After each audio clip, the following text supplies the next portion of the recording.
abusua yi na ye ho ye ene ya do for that enti asizua ye ma yi na ye ho happy Valentine's Day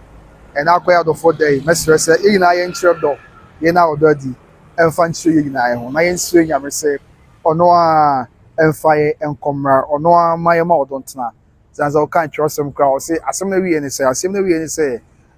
obesure rade no di ni mu ansam so na wado nyankopon na fo wado yonko nso se ho so that means that odo hu nya pa na busia enaya do for that nanka we share mu sabre o se ye anije ene nka bomu nsem odo hu nsem no unfortunately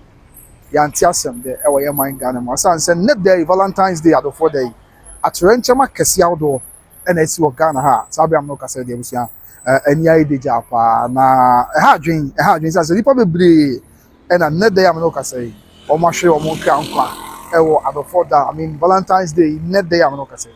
nipa bebre na hwe o mo krankwa ni na ye the unfortunate situations bia and I say unfortunate accidents bia sisi net day ama Ghana my nipa pem ahwe o mo ekra enkwa na ye si ye no e ba kwasi e wo masne nkran kwantempo so be a fro say ento aso e wo nsawam empatemo ba bi nsawam adoje empatemo ba kwasi wo sanso e na ye hwele so ya no so asante mantema unfortunately e ho so awo semba ko esi ya ni nyina e ye nka net da ye nyina ye wa ditie ye nyina ye wa da so say e net day and I was all about love making sabio mesemeka was all about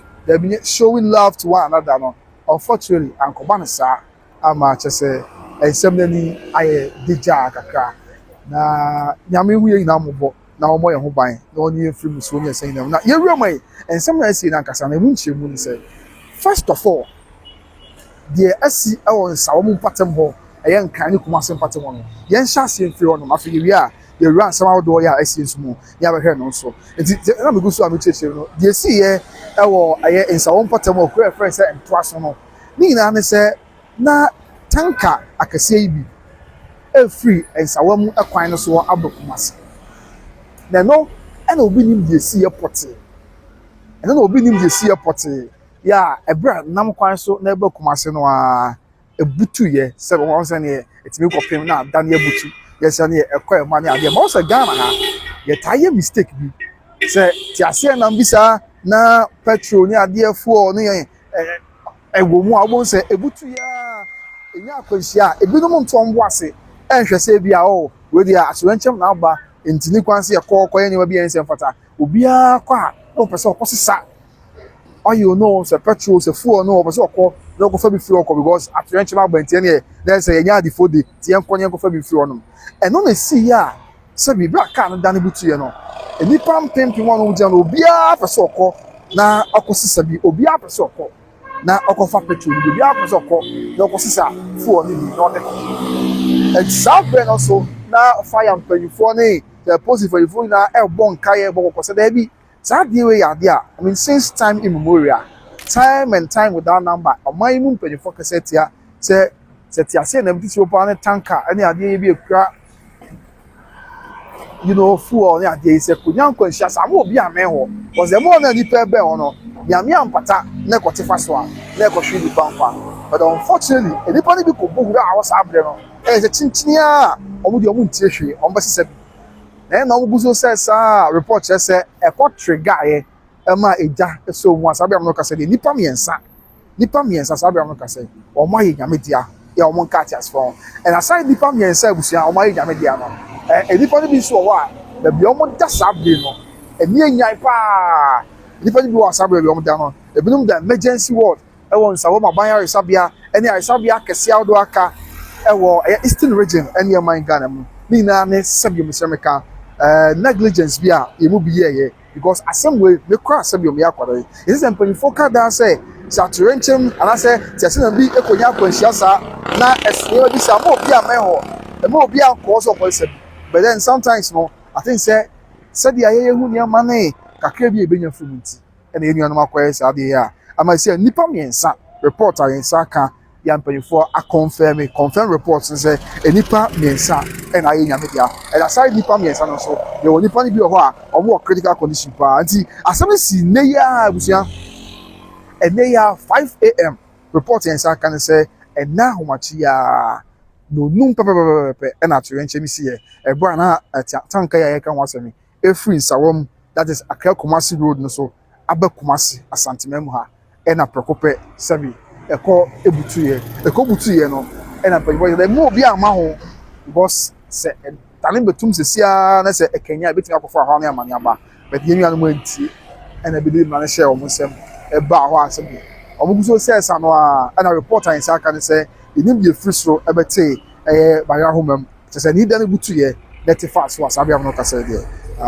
nipa besa nsa omo aye nyame bia nti emo ya pa na ya lucky ene nyam se ntwefo ni bi e di ni ko mo ma chire nsem no ankasa e di a chire de course support ene ohawa aba but onum se sa asem we asi nya no nko na asi oba asantimantem so na yensa ka report bi se the fake ko bi hwere so yan so asantimantem a e ho so ne akwanhia si wo sa na ho akwanhia si no kwa bi ni na se ti ase na bia se si kwa ho ya won so do bia se ka se ya wo se ekoto free one tempa na emfa ha nya ma de bia ama ti ase na se si kwa ho e ma di petwem wo da ti ase na ni pe cars ni bi ko ba da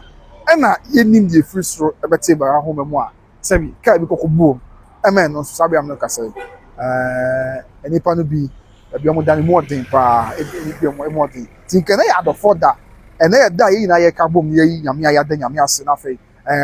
I mean, ya chere ni so, e ya chere abofo, ya chere ni so. Go na me e wan se video e be nyina, ye ba be appreciate ye ni abusuafo, ye ba be appreciate ye ni abofo. Na nka ya phone calls na ofra na o mo apese obo o ma baso da o ma say you know na nka ye fe na ke yi na ye di odo, but unfortunately sabi plans no asesa e na ma ro se mo a esi ti abusua we di na yen ka fra na se ma di ka cho no ye lucky enye yanom se ntwefo ni bi kasa e ma o ma run down kakra church nsim kakra dey see airport imagine ya catch us almost ya say no esi and now match 5 am and ya back 5 am na sim see e bra na tanker full tanker no e be Kumasi if en kan nsawom kwan so be Kumasi e na kwan bi kwadu kwan so be e capsize here na say e dane butu kakra na no na riders ni omo etwam no e bi say adani abutu on say no ma etim e ba say adani abutu e dey anya fast yenkoi fro adani abutu yenko ye benya biasa enti bebre na afo won ani amto anhwe won ankasa eye die na say o fo won ani amto anhwe won ankasa ankwa kane o da bi amansa o mo prioritize yo benya dia film no ti bebre na akọ no say o ko siphon for ni bi e dia fit tanka na adani abutu e no muguso a o mo ye na report say nipa kugu hu sa obia echi obia ye we no ena ma eja etom asese nipa bebre aye nyame dia ma diga ga so si won to so ye o enkan eni Kumasi content no so na apart from nipa ten o ma ye nyame dia no omo asabi am no ka say omo da sabi ayo sabi ade eni enyan pa anyeja emema mienu e so meka nipa mi ensa ye nyame dia no emema mienu ena sabi am no ka say omo aye casualty na say omo aye involved in the casualty omo cancer as far as is biem ena baako so ye wom aye oba nti aye mema mienu ene oba baako ena sabi am no ka say de omo aye nyame dia ya nti very sad because ene at the for that anka was all joy, was all excitement, but unfortunately ankobanisa nipa ni bi aye nyame dia ya I mean I think say 7 years person nipa wo prokopɛ nipa bi abewu owo achi atemu wo say ya sure some come here to ye tum da bia nti we all know say there be dey nipa bewu but sometimes message oh my Ghana my say eju be a mo ma yen so yen prioritize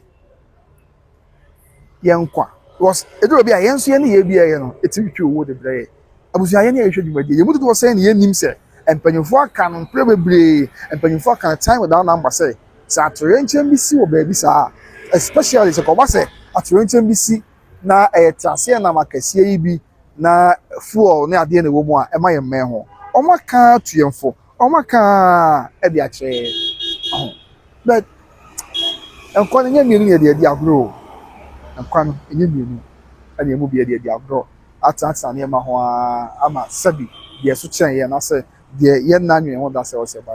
abai so ama sisi a nipa mi ensa ye nyame de yi abusuafo ya wo fie obi ko awa ko no ye bread na e de ma na busia e die pa na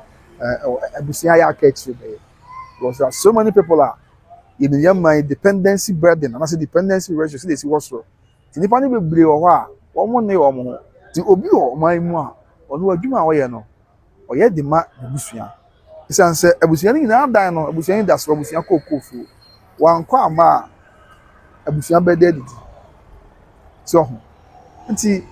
yɛbɛsrɛ paa yɛbɛsrɛ ebi baabi ansɛm no bi wɔ hɔ a ɔdwen ho a yɛ ana amana kɔ ha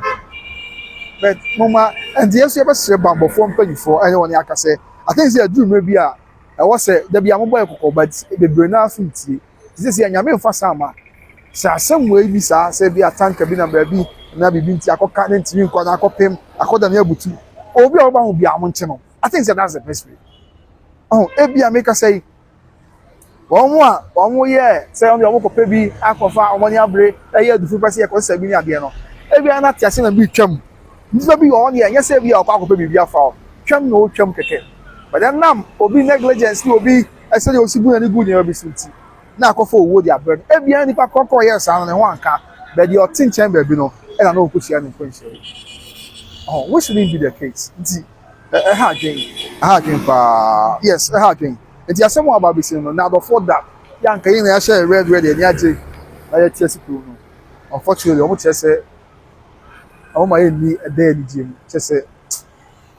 nyame hu yɛ mɔbɔ so mɔmi pɛ yes mɔmi pɛ asɛm aba no didi aboa ma mehu wɔn akyɛ mɛte wɔn ka akyɛ mu comment akyɛ paa.